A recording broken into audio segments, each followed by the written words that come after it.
भगवान पर भरोसा रखो, उनके पवित्र नाम पर भरोसा रखो। तिकड़म करने से कुछ नहीं मिलेगा।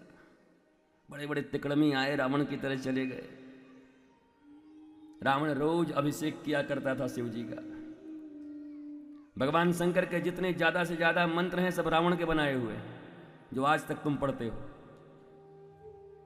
रावण तो बचा नहीं, उन मंत्रों को पढ़ करके तुम क्या बचोगे? जिसने मंत्र बनाया,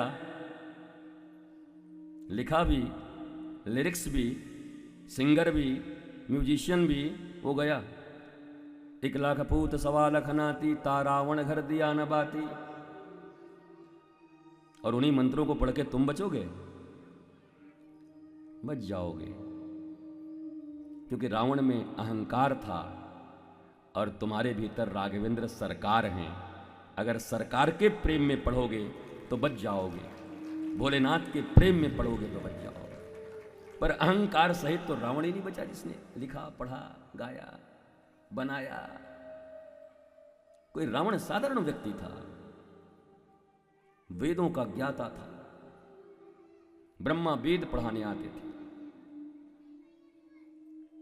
शिवजी रोज स्वयं आते थे अभिषेक लेने के लिए, पर वो भी इतना अहंकारी था, उसको जब प्रणाम करने का मन होता तो झुकता नहीं था। एक दिन गया, कैलाश उठा लिया। पार्वती जी ने कहा भूकंप आ गया। बोला भूकंप नहीं, चेला आया है। बोला ये क्या कर रहे है? बोला ये प्रणाम करने आया। बोला ये कैसे प्रणाम करता है? बोला मस्तक लगाना है ना, तो झुक नहीं सकता। कैलाश उठा के ऐसे लगाया मस्तक में, प्रणाम भोलेनाथ। बताओ कितना बलवान था महाराज, चेला ही उठा लिया।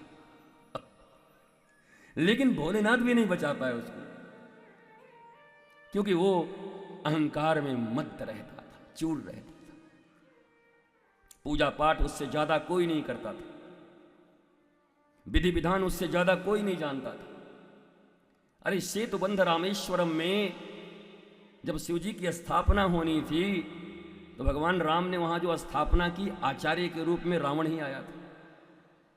अब बताओ, इस दुनिया में उस समय रावण से बड़ा कोई श्रेष्ठ आचार्य नहीं था, रावण ही आया था। एक कथा ऐसी आती है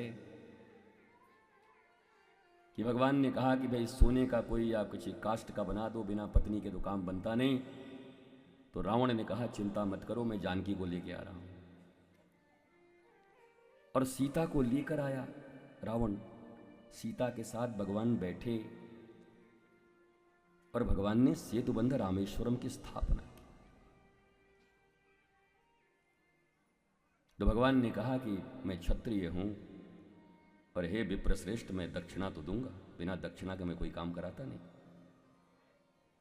तो रावण ने कहा मैं भी आचार्य हूं, बिना दक्षिणा के मैं जाऊंगा मैं नहीं, पर दक्षिणा हमारे मन का होगा। बोला हाँ ये तो श्रेष्ठ, पर मुझे दया आती है राम कि तुम्हारे पास तो नाविक को देने के लिए कुछ नहीं था गंगा पार करते समय, तुम क्या दोगे मुझे? तुम्हारी हालत मैं जानता हूं। भगवान राम ने कहा मांगो विप्रवर, हे श्रेष्ठ आचार्य, मैं क्ष्वाकु कुल से आया हूं, रघुवंश से आया हूं।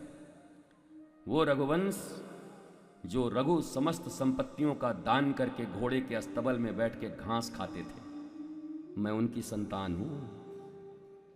इसलिए ऊपर से मत देखो, ऊपर से मैं भले ही सफाचट नजर आ रहा हूं, भीतर से चकाचक हूं।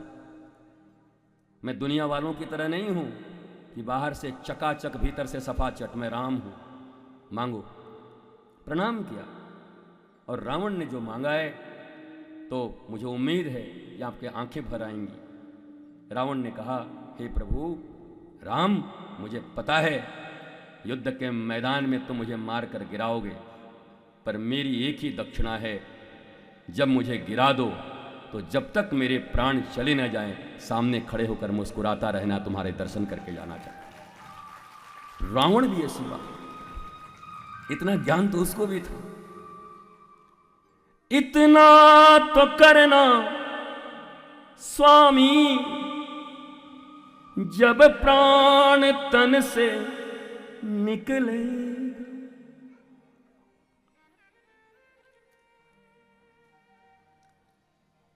मेरा सांवरा निकट हो, बंसी का बट हो, जब प्राण तन से निकलेगा।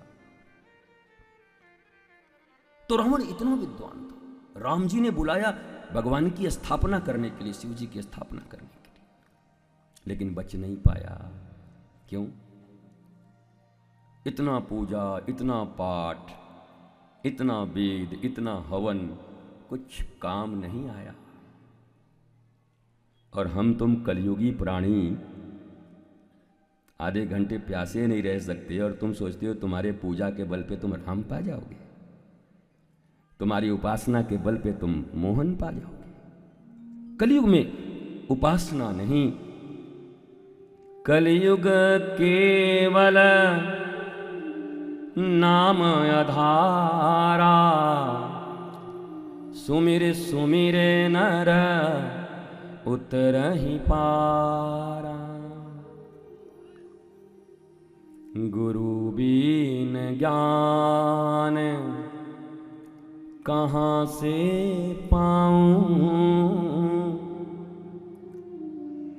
गुरु बिन ज्ञान कहाँ से पाऊं, कहाँ से पाऊं। इसलिए प्रेम और ज्ञान की बड़ी महिमा।